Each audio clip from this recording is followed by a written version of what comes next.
To begin with, and let there be no doubt, Marley was dead. Everyone knew it, whose business it was to know such things.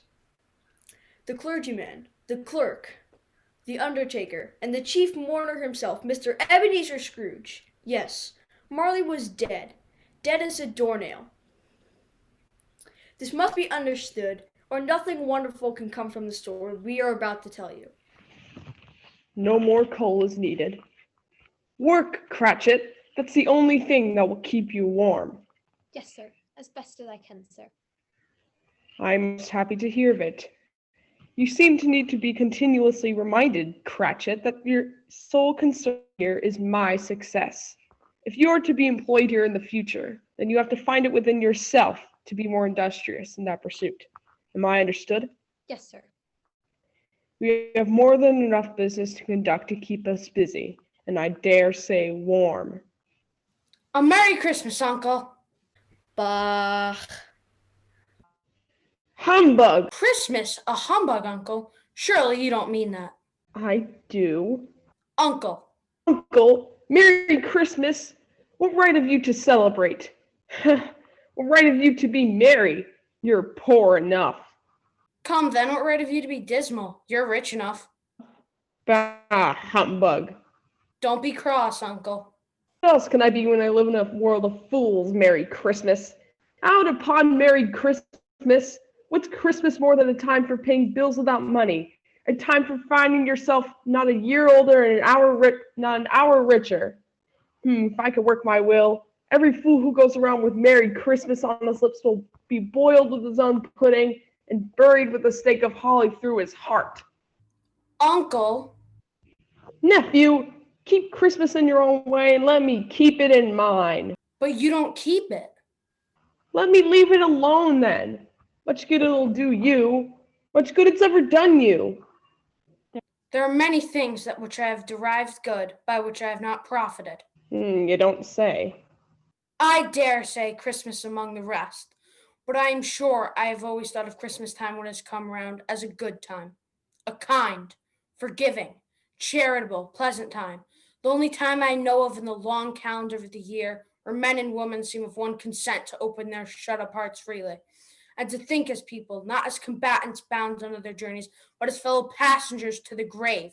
And therefore, Uncle, though it has never put a scrap of gold or silver in my pocket, I believe it has done me good, and will do me good, and I say God bless it. Very good, Fred. If I hear another word out of you, you'll keep your Christmas by losing your job. You are a very powerful speaker, sir. You should go into politics. Don't be angry, Uncle. Come, dine with us tomorrow. Why did you get married? Because I fell in love. Because you fell in love. I understand that she brought very little to the marriage. I see now that my understanding is correct. You are in the business of love, and I am in the business of money. We have very little in common. And that is all that needs to be said. Good afternoon. No, Uncle, you never came to see me before I was married. Why give it as a reason for not coming now? Good afternoon. I want nothing from you. I ask nothing from you. Why cannot we be friends?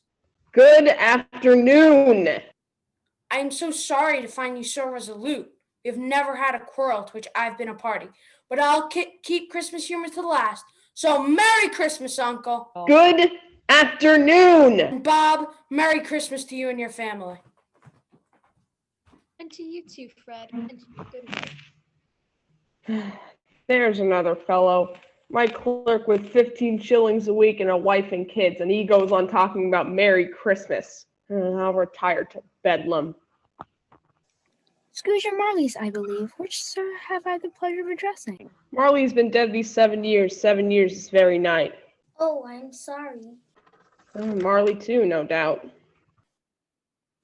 I have no doubt, my dear sir, that all of the firm's generosity is securely represented in surviving partner.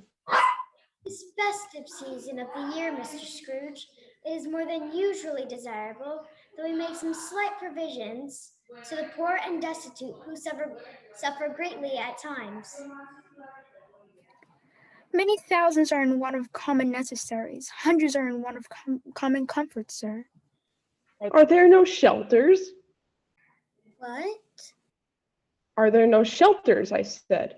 In prisons. Are there no prisons? There are. Yes, there are. And are they still in operation? Yes, they are. I knew it. I was afraid that you were going to ask me that something had come up and you wanted me to stop them in their very useful business. I'm very glad that you did not. I wish I could say there was no need. There is a need, and that need is being met. That is all that needs to be said. Many still aren't served. I don't know that. But it's true. It is not my business. It is enough to understand our own business, so to speak, not to interfere with other people's business. This is our business. Unlike you dear charitable women, I am choosing to mind my own business. Good afternoon. Good Good afternoon. afternoon. Ah, and what are you looking at? Nothing, sir. You think of everything but your work. I told you before, Cratchit, keep your mind on the business at hand. Quite a lot done here, sir. Oh, I'm sure. You and all the day tomorrow, I suppose? If convenient, sir. It's not convenient, and it's not fair. No, it's not convenient. It's never convenient to pay a day's wages for no work. But you'd think yourself ill-used if I did otherwise. Do you think I'm ill-used if I pay a day's wages for no work? Sir, Well, Cratchit? it's but once a year, sir. A poor excuse for picking a man's pocket every 25th of December. But I suppose you'll need all day tomorrow. Be here all the earlier the next morning. Yes, sir, of course. Yes, sir, yes, sir. It's time to close the office, Cratchit. Put your work away and make haste. Yes, sir. We'll see how much work you really did get done this day in the morning next. Yes, sir. Out, out, out! Merry Christmas, sir. Goodbye, Cratchit.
Ebenezer Scrooge at his melancholy dinner in his usual melancholy tavern, alone, reading his magazines and his bank books, plotting and planning his next business dealings. And when he was done at the tavern, he went home his usual way. He lived in the chambers of his deceased partner, Marley. Yes, it begins with Marley.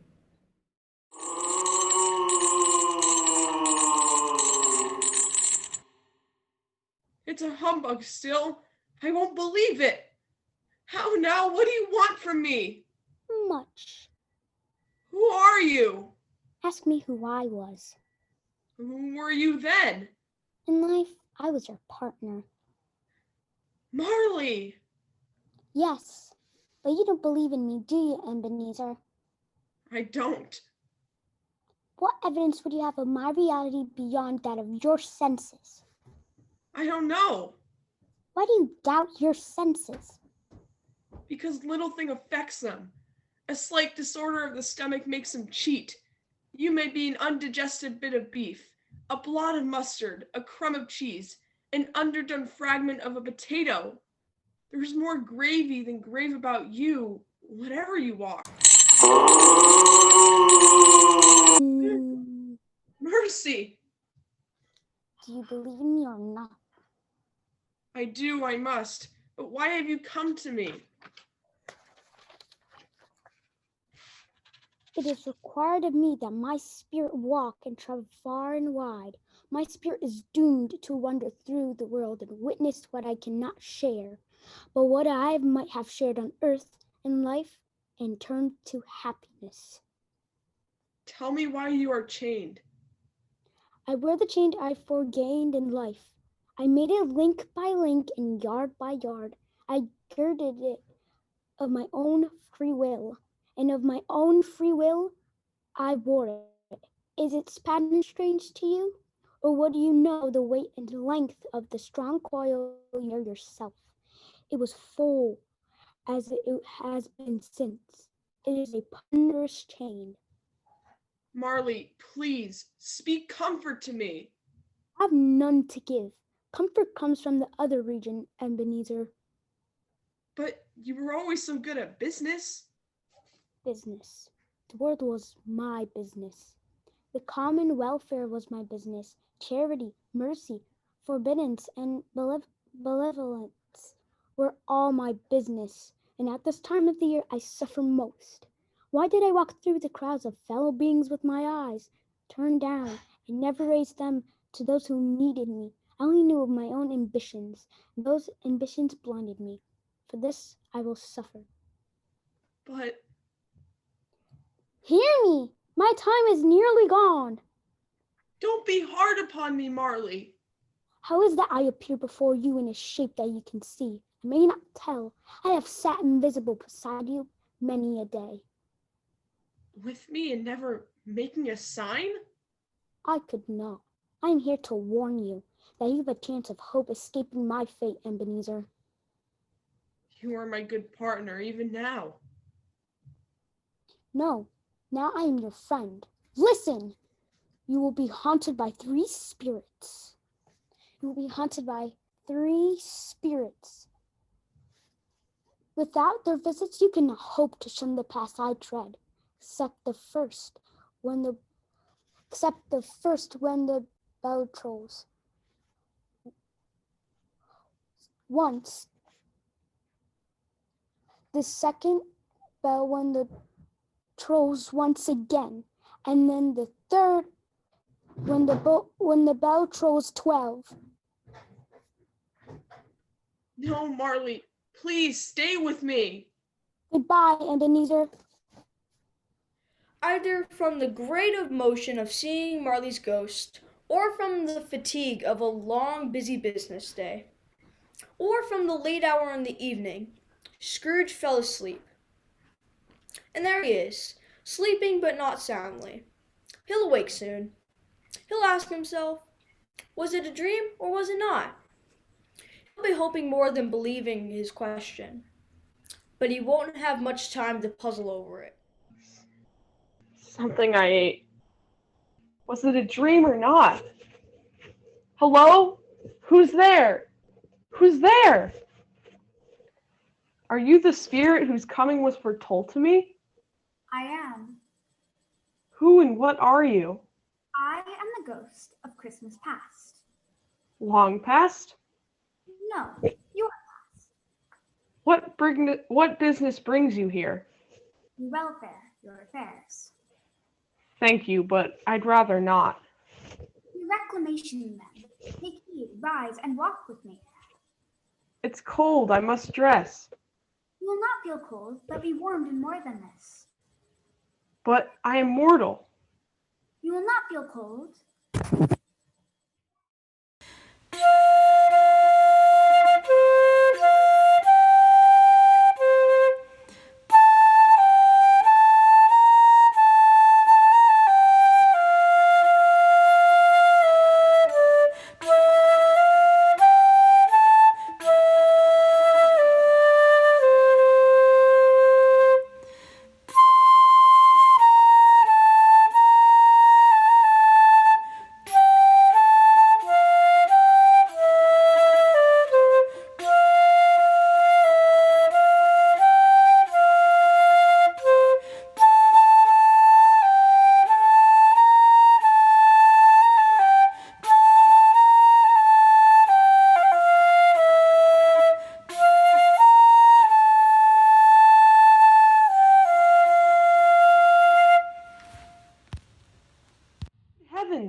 was bred in this place.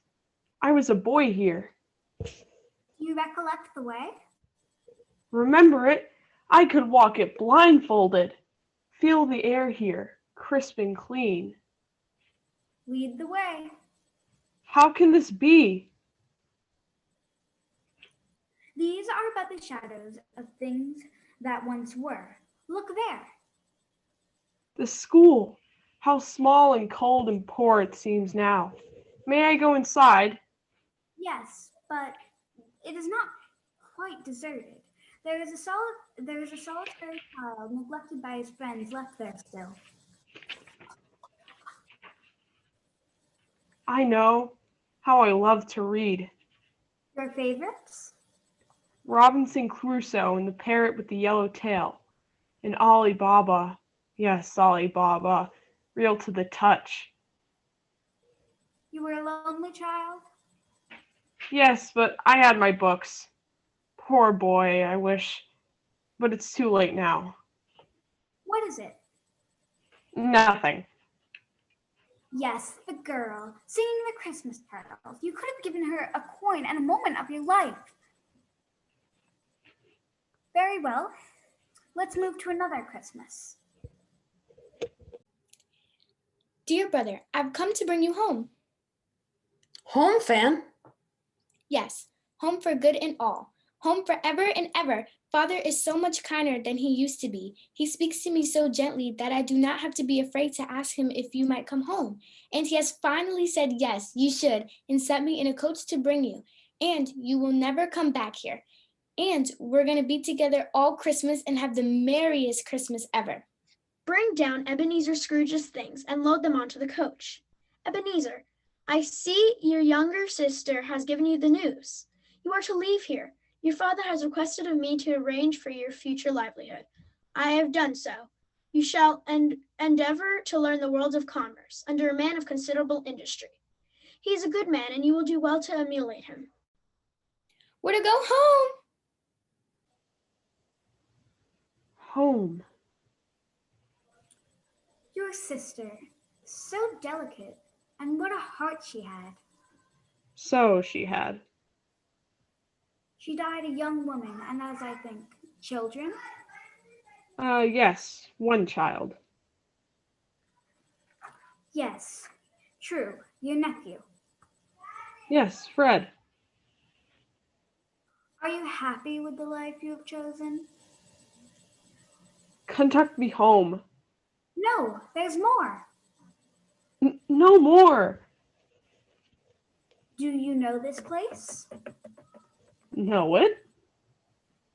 Do you have an apprentice, Ebenezer? No. Ho there, Ebenezer, ho! Fezziwig. It's old Fezziwig. Bless his heart, Fezziwig alive again. And Dick Wilkins, to be sure. Oh, bless me, yes. There he is, my old friend. No more work, my boys, not tonight. It's time for the party, Ebenezer. Christmas Eve, Dick. Christmas, Ebenezer. We're done with work. Clear away, my lads. Let's have lots of room here. Quick, quick, we have a party to have this Christmas Eve. Every employee and their families and half the town was invited to the Fezziwig's Christmas party. Oh, it was grand. We'd eat roasts and mince pies and drink beer and punch and dance to the fiddler's tune. What fun we had. We laughed, and it was all the Fezziwigs doing. And we loved their Christmas party. Even you? Well, yes, even me. Such joy and gratitude over such a small and silly matter. Small? The Fezziwigs spent but a few pounds of your mortal money. 3 or 4, perhaps. Is that so much that they deserve praise? It wasn't that. Then what? He had the power to render us happy or unhappy, to make our service light or burdensome, pleasure or toil. Say that his power lies in words or looks, and things so slight and insignificant that they can't be counted for. What then? The happiness he gives is quite as great as if it costs a fortune. You understand the Fezziwigs. What is the matter? Remove me from this place. I told you, these are the shadows of things that once were. They are what they are. Do not blame me. Remove me. Take me back. Take me back, please. They are what they are. Remove me. Take me back. Take me back.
Scrooge was as tough a snorer as an employer. He'll soon wake up in the middle of one big snore and be ready for anything. Look at him there as we wait for the bell. What trick is this? Marley, you mock me. No, Spirit. It's been a dream. No! Oh, here I am, a little late as usual. Forgive me. Come here, and know me better, man. Not to be timid, not at all. No, not such a man as you, a fearless man of the world of commerce. Come, I'm the ghost of Christmas present. Look upon me. You have never seen the like of me before? Never. Have never walked forth with the younger members of the family? Meaning, for I am very young. My elder brothers, born in these later years? I don't think I have. I'm afraid of not. Have you had many brothers, Spirit? More than 800. A tremendous family to provide for. Yes, we must go. Here, touch my robe. Come now, come. Now we go to the home of the Cratchit family. Will everything get done in time? Is there enough? There's goose and stuffing, gravy and potatoes, applesauce and oranges, chestnuts and pudding. The pudding! Not enough flour? Suppose it's not done enough? Suppose it should break in the turning out? Martha, why bless your heart alive, my dear, how late you are. We had a great deal of work to finish up last night. Had to go back this morning to clean up. Mother, I'm sorry. Well, never you mind, as long as you've come. Sit down, get warm with a little of this. I can smell your pudding cooking, Mother. I don't know about this one. I've got a bad feeling about this one. Mother, you always say that, but there is none anywhere like your pudding. Oh, drink it and be quiet, you. Look, it's Father and Tim. Come. Martha's here. Yes, we're all here. You're home. I was getting worried. And how did my Tim behave? Good as gold. Better. Somehow he gets very thoughtful sitting by himself so much. He says the strangest things sometimes. Maybe someday he'll become a great storyteller. You should have seen the market today, Mother. It was so crowded with people. All of them were buying things and laughing. And on the way home, everybody was shoveling from last night's snow. Or throwing snowballs. Yes, we saw a lot of snowballs. Was the prize turkey ever brought from the poulterer? No, it was still hanging there this morning. What a huge turkey it was. Come, everybody. It's time to eat. Hooray! What a fine-looking Christmas feast. My love, you've outdone yourself. All right, my dears. A Merry Christmas to us all. God bless us. God bless us. God bless us. God bless us, everyone.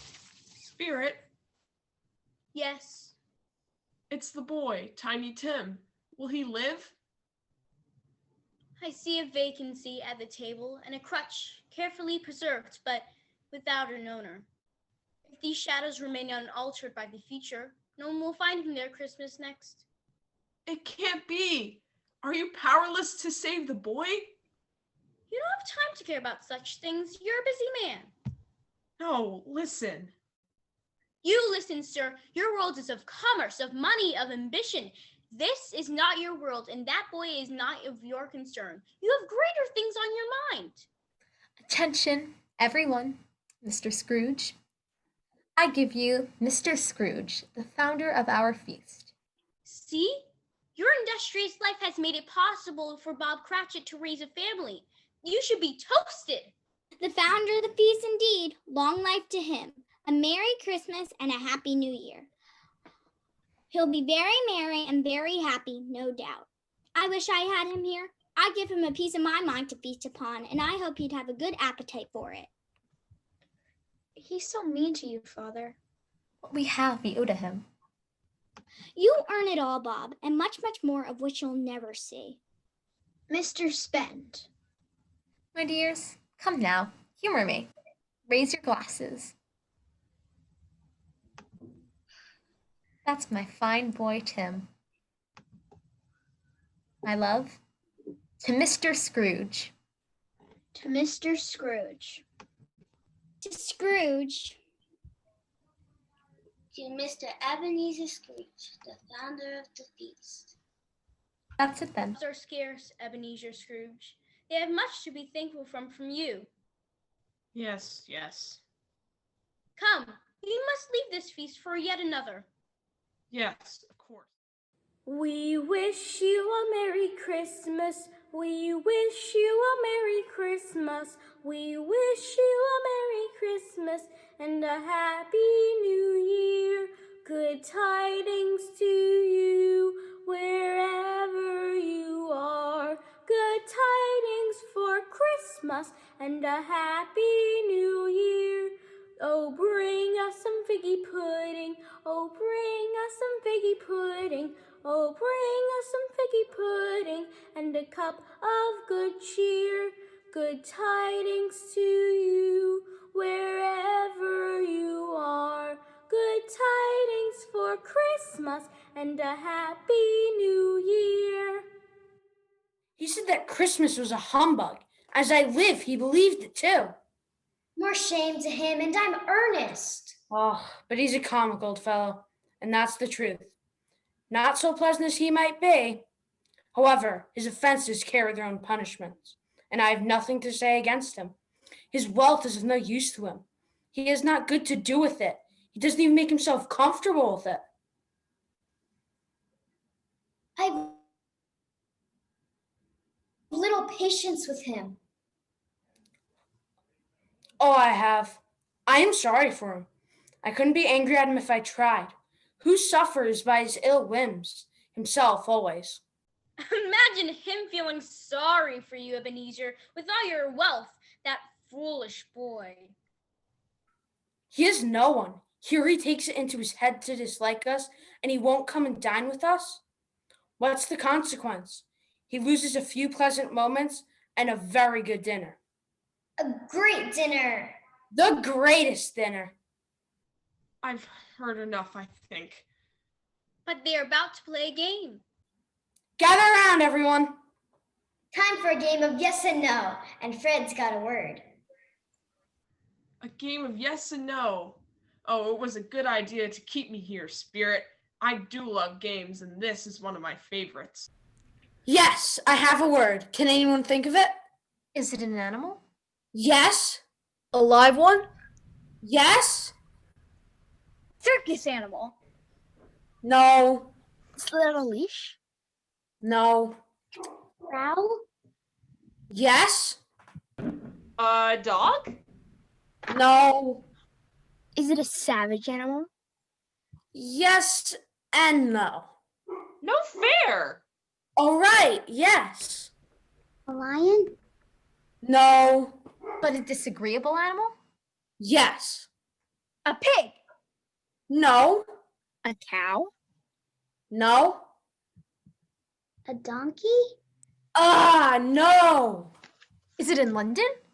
Yes. That lives alone? Yes. And walks about the streets? Yes. That growls? Yes. That A bear? No. that growls and is grouchy. Yes. Yes, I know it. I have found it, Fred. What is it? It's your Uncle Scrooge. He has given us plenty of merry, and I am sure, so it would be ungrateful not to drink to his health. Here is a glass of mulled wine ready to our hand at the moment, and I say, to Uncle Scrooge. To your Uncle Scrooge. Uncle Scrooge. A Merry Christmas and a Happy New Year to the old man. He wouldn't take it from me, but he may have it, nevertheless. Happening. Spirit, you grow old. Is your life here so short? My life upon this globe is very short. It ends tonight. Tonight? Tonight at midnight. The time is drawing nearer. What? Look! Look upon me! No! Look you! Look upon me! Who are they? They are ours! They appeal to us. One is ignorance and one is want. What has happened to them? They are doomed. But they're children. They are ignorance and want. Can we help them? Who? Who will help them? Oh, there must be refuge. There must be resource. Are there no shelters, you mean? Or prisons? Are there no shelters? Are there no prisons? Silent night, holy night, all is calm, all is bright, round yon virgin, mother and child, holy infant, so tender and mild, sleep in heavenly peace, sleep in heavenly peace. Silent night, holy night, shepherds quake at the sight, glory streams from heaven afar, heavenly hosts sing hallelujah. Christ the Savior is born. Christ the Savior is born.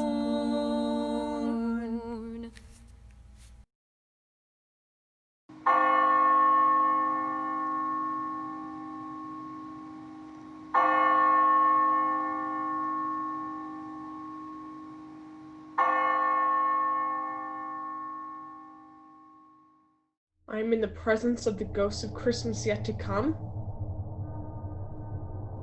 You are about to show me the things that have not happened but will happen in time? Is that so, Spirit?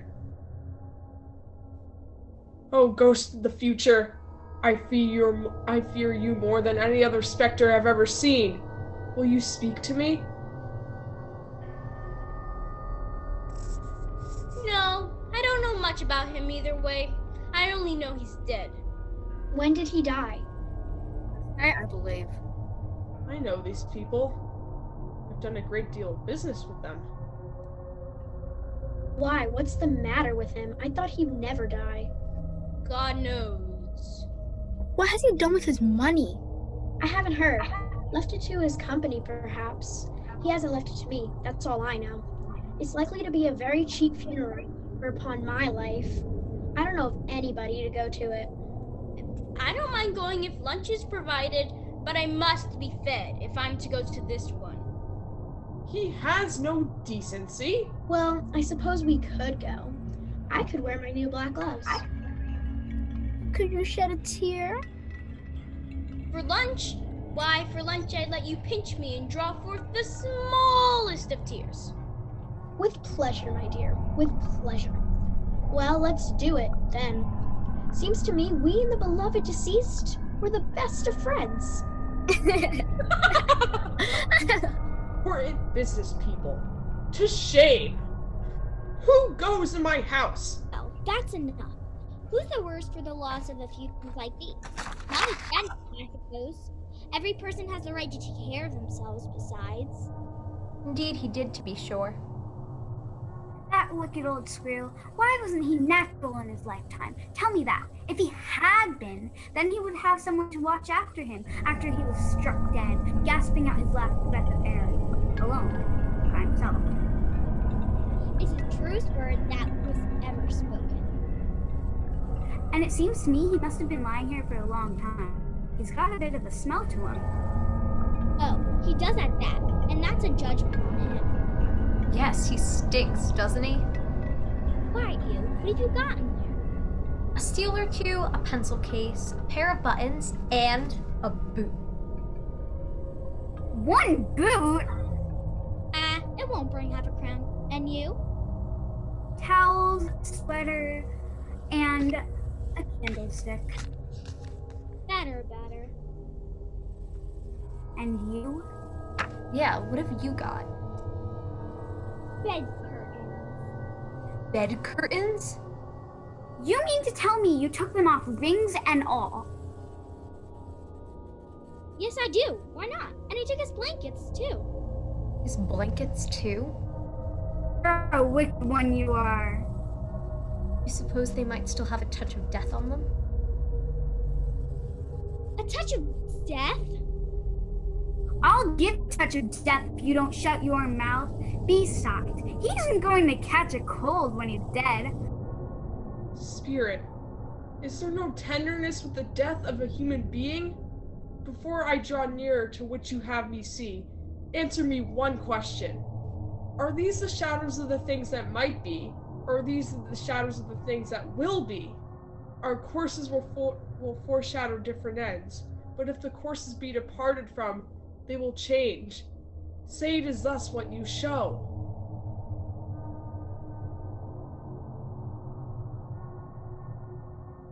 It is me who the villagers have spoke of, and whom the thieves have worked their evil ways.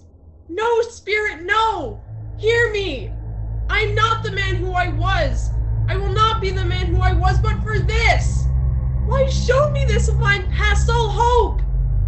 Good spirit, your nature intercedes me and pities me. Assure me that by changing I might also change these ends by an altered life. I will live in the past, the present, and the future. The spirits of all three shall strive within me. I will not shut out the lessons that they teach. Oh, please tell me that by changing I might also change these ends. Spirit, I will live in the past, the present, and the future. Oh, holy night, the stars are brightly shining. It is the night of our dear Savior's birth. Long lay the world in sin and error pining, till he appeared and the soul felt its worth. Oh,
time be praised for this. I say it on my knees, Marley, on my knees. I promise you, Marley, they're here. I'm here. The shadows of the things that would have been may be dispelled. They will be. I know they will be. Oh, I don't know what to do. I'm as light as a feather, as merry as a schoolboy. Yes, a schoolboy, I remember. Oh, a Merry Christmas to everyone and a Happy New Year to the world. That's the bells. I don't know what day of the month it is. I don't know how long I've been among the spirits. I don't know anything. You there, girl. What day is it today? What's today? Today? Why, it's Christmas Day. It's Christmas Day. I haven't missed it. The spirits have done it all in one night. Well, of course they can. They can do anything. Hello, girl? Do you know the poulterers on the next over? I should hope I did. An intelligent girl. Do you know if they still have the prize turkey yet? Not the small one, the big one? What, that one as big as me? Yes. It's hanging there now. It is? Well, go and buy it then. Me? How? Listen, my brave lass, I am in earnest. Go and buy it, and I'll give you half a crown. Send it to Bob Cratchit's. He won't know who sent it. Why, that turkey's twice the size of Tiny Tim. Oh, Merry Christmas. It's all true. It all happened. Thank you, Marley. You really are my best friend. It is too much, Mr. Scrooge. I meant it to be. More than enough, sir. Thank you, sir. But where am I taking it? Oh, I nearly forgot to tell you. On the Cratchit's, 3 Dickens Way. Do you know it? I do, sir. Good, good. And dear girl, please, I wish to remain anonymous. Done. Merry Christmas to you. Well, thank you, yes. And Merry Christmas to you, too. And now, to dress in my finest, and go off to my nephew's, for I have an invitation to Christmas dinner. Merry Christmas. What do you suppose it is? Oh, look here. It's the prize turkey. Where do you suppose it's from? It's a gift from Ebenezer Scrooge. Mr. Scrooge? Tim, why do you think it's from Mr. Scrooge? Because it's Christmas. This is a gift from Ebenezer Scrooge. Merry Christmas! What is it? My God, Uncle Ebenezer! May I come in? Yes, of course. I'm happy to be here. Merry Christmas to you both. Merry Christmas! And we all enjoyed the greatest Christmas day we ever had. Uncle Ebenezer became their most honored guest, laughing and making merry each day. And for Bob Cratchit, Mr. Scrooge had a new sign made and hung it on his office door that read, Scrooge, Marley, and Cratchit. And the two men became partners, prospering together, and never, ever again letting the coal stove burn too low on a cold winter's day.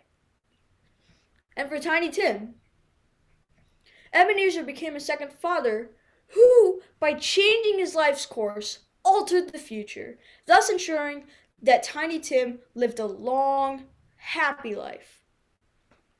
And for the city, Mr. Ebenezer Scrooge became as good a friend to the city as the good old city ever knew. And he became wise. He learned to love and to laugh. Yes, laughing became all that was good to him. And the spirits that he never saw again. But he remembered especially Marley with great gratitude and love. And finally, he learned how to keep Christmas. He kept it well with joy. And so, that is our story's end, but for this. God bless us. God bless us all. God bless us, everyone. Joy to the world, the Lord has come. Let earth receive her King. Let every heart prepare him room. And heaven and nature sing. Let heaven and nature sing. Let heaven and earth and nature sing. Joy to the world, the Savior reigns. Let men their songs employ, while fields and floods, rocks, hills and plains, repeat the sounding joy, repeat the sounding joy, repeat the sounding joy. He rules the world with truth and grace, and makes the nations prove the glories of his righteousness, and wonders of his love, and wonders of his love, and wonders and